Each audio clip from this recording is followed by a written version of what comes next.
Adam, take out the trash. I told you to do it before I left this morning, I heard my mother yell. I looked at the clock on my dresser. 9:57 p.m. Come on, Mom, it's dark outside. I can do it in the morning, I responded. Well, you should have done it when I told you. I've given you one thing to do all day and you couldn't even get that done before I got home. And we have streetlights for a reason. You'll be fine, my mom said. With a sigh and a groan, I got out of bed and made my way to the trash bin. As expected, the garbage smelled, well, like garbage, and it was filled to the top. After a minute of trying to find a way to take the bag out of the container without the cheap bag tearing, I gave up and decided to take the entire bin. I'd made my way to the front door. Then I had a better idea. Instead of going through the front door and walking around the garage to get to the trash cans, I'd walk through the garage. This way I could cut the walk in half, because the outside trash cans are right next to the garage. So that's what I did.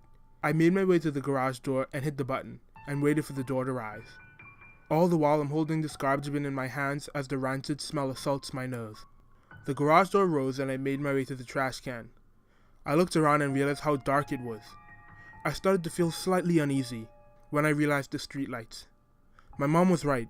We did have streetlights and they were on, but they weren't functioning properly. Almost none of the bulbs matched to the ones next to them, and they were all flickering. What made it even more creepy was that they were letting off a very noticeable buzzing sound every time that they would flicker on and off. After watching the creepy streetlight rave for several seconds and wondering how the city hadn't fixed it yet, I realized that I was still holding the garbage bin, and at this point the smell was making my eyes water.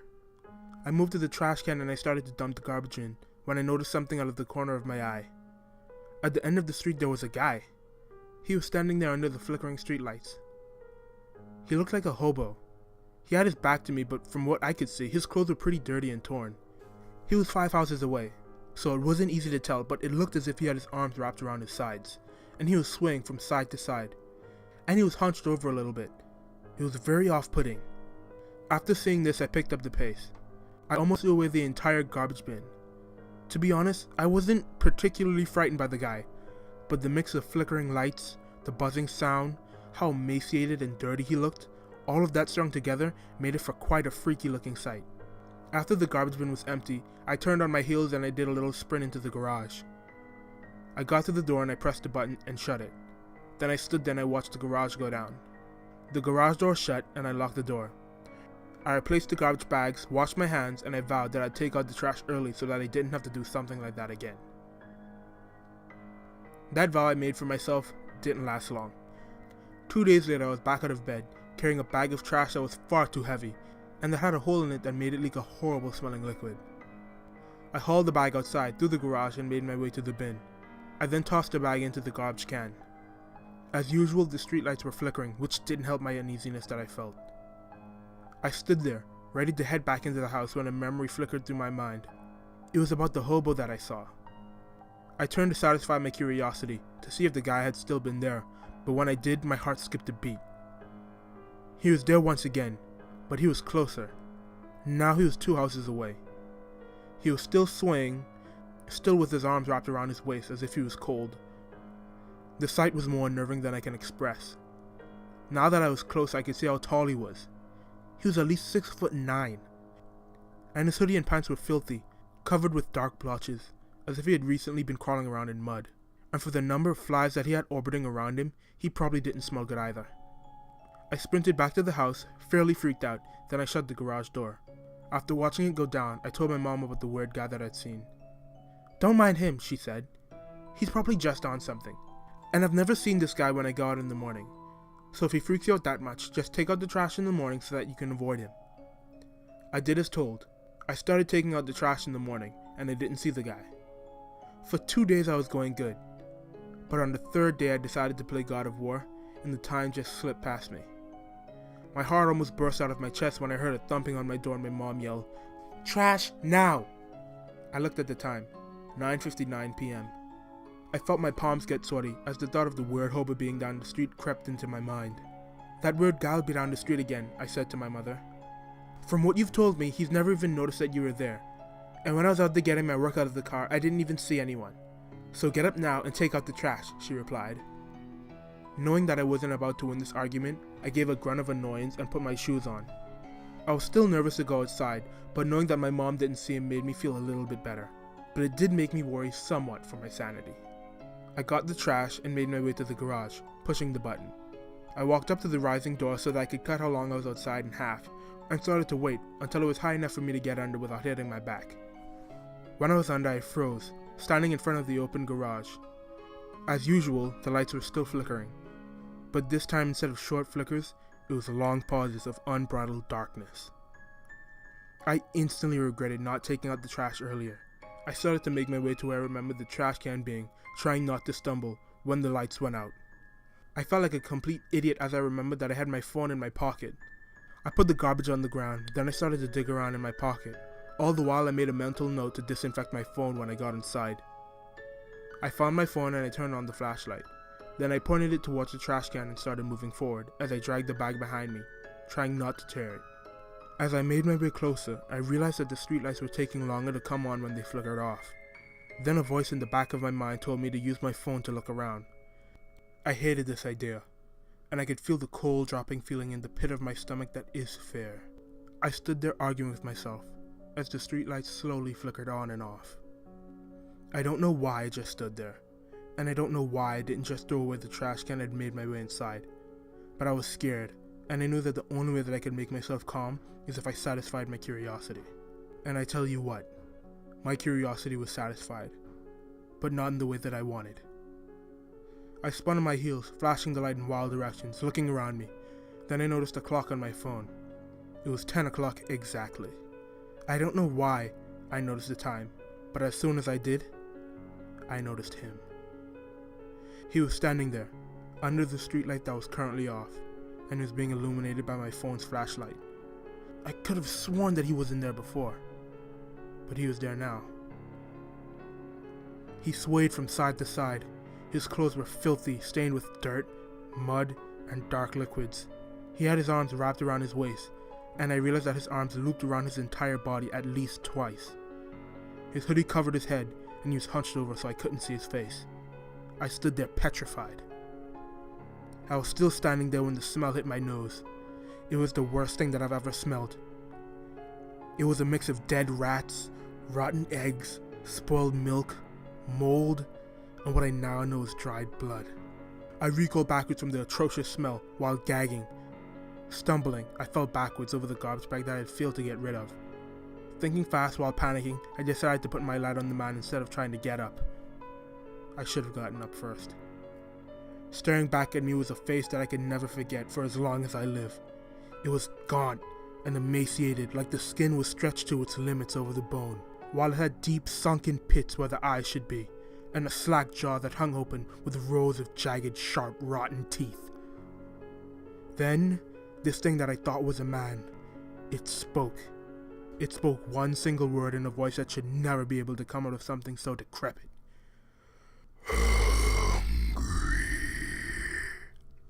The word made my blood run cold and made my adrenaline kick into overdrive. I got off the ground and ran into the garage at full speed. I looked back to see that it was moving its arms from around its waist. They were skinny like the rest of its body, but each one was about 4 feet long, with long fingers at the end that had far too many joints. I got inside and hit the button to shut the garage, and it started to close. It felt like it took an eternity, but the garage door finally shut, and I let out a sigh of relief. But as soon as I did, I saw something that made my heart drop. I looked at the garage door that was shut, and it started to rattle and shake. Then I noticed that the lanky joints where its fingers slid under the garage. The motor started to sputter and spark, and I watched in horror as this thing pulled the garage off of its rails and tossed it to the side, and it started to make its way towards the door, but it was moving slowly because of how cramped it was. I slammed the door and pushed the bookshelf in front of it. Then I almost had a heart attack as my mom came running out of nowhere screaming, "What's happening?" I explained as much as I could in a short period of time, but I was cut off as a thunderous thud hit the door, and I heard a crack in the wood. I told my mom to call the cops as I grabbed more things to put in front of the door. Several minutes went by and I had managed to put a fridge in front of the door with the help of my mom and pushed the couch there also. She told me that the police said that they had people in the area and they won't be long. We sat against the far wall praying that this thing didn't break the barrier. It was the worst 5 minutes of my life.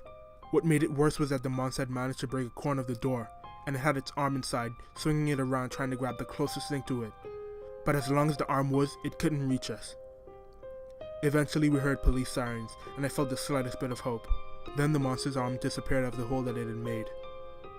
I could hear its footsteps start to get softer as it exited the garage. A few seconds later we heard several gunshots, and a scream of a man, then more gunshots, then the scream of a woman. And what followed that was the terrible sound of tearing and ripping. My mom called the police again, and said what we had heard. She also told them that the people they'd sent were probably dead. Minutes later there were more sirens. So many more sirens.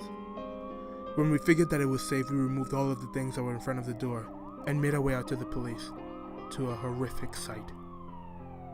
The cop car was covered with blood, and both officers were torn to pieces with their body parts flung all over the place, and the bigger pieces of their body that remained looked as if they had chunks bitten out of them. The worst part was how the heads of the male and female officer were on the dashboard of the cop car, rested against each other with the eyes missing, watching us with their empty sockets. Needless to say, we didn't stay home, and after being questioned we stayed in a motel that was near the police station. They also told us that they had found all of our neighbors from one end of the street to our house all slaughtered. The entire night I was tortured by nightmares whenever I tried to go to sleep, and whenever I let my mind linger, I'd think about what could have happened to us, and since I couldn't think of anything else, I just stayed up and recorded this. A guy in a suit just came by and handed me a business card after asking me basically all of the same things that the cops did. Before he left I asked him, "Aren't you going to tell us not to speak of this or something?" "Why would I do that?" he asked. "Because you're the FBI," I said. He gave me a laugh that seemed very rehearsed and said, "Read the card."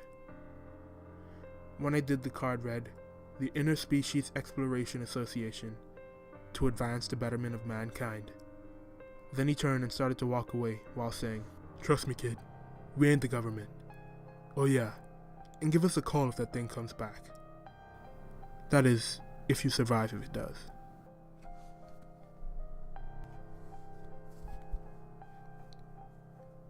Thank you for listening to my latest creepypasta. I truly hope that you've enjoyed. If the ending seems somewhat confusing with the whole business card thing, I suggest that you watch the Dayyyyyy playlist. Once again, thank you for watching this video, and please hit that like and subscribe button, and share the video on social that you can help my channel grow. And I recently just got over 100 followers on Twitter, so that is very cool. And I'm now sitting at 10 subscribers on my YouTube channel. I know it's not major to most people, but it's a very big deal to me, and I'd like to thank each and every one of you that have hit that subscribe button and supported my channel. I'm fairly new, so seeing support like this is a very big deal to me. I'd like to say thank you and welcome to all of my new subscribers. So thank you and welcome. Also, I'll be heading back to school, so my uploads might become a little sporadic, but hopefully nothing changes. But since I read all the stories on this channel, and my tendency to procrastinate, that really isn't the best combination. But I hope that you guys like the stories enough to stick around. Also, I've been thinking about adding some other things to spice up the channel during the week. I was thinking that maybe I could do some horror gameplay videos, even though I'm not the biggest fan of horror games, but if you guys suggest it, you might be able to hear me freak out, I don't know. So, please let me know in the comments if you'd like to see that. That new Resident Evil game is coming out pretty soon, and that looks pretty fun. I know that my channel isn't that big yet, but I'd like to entertain the audience that I have as much as I can. If you don't want to leave a comment, you can also hit me up on Twitter. All of my links are in the description down below, so you can use that too if you don't want to comment. So now that I'm done talking your ear off, I'd like to thank you once again for stopping by and listening to another horrific tale from a world much like your own.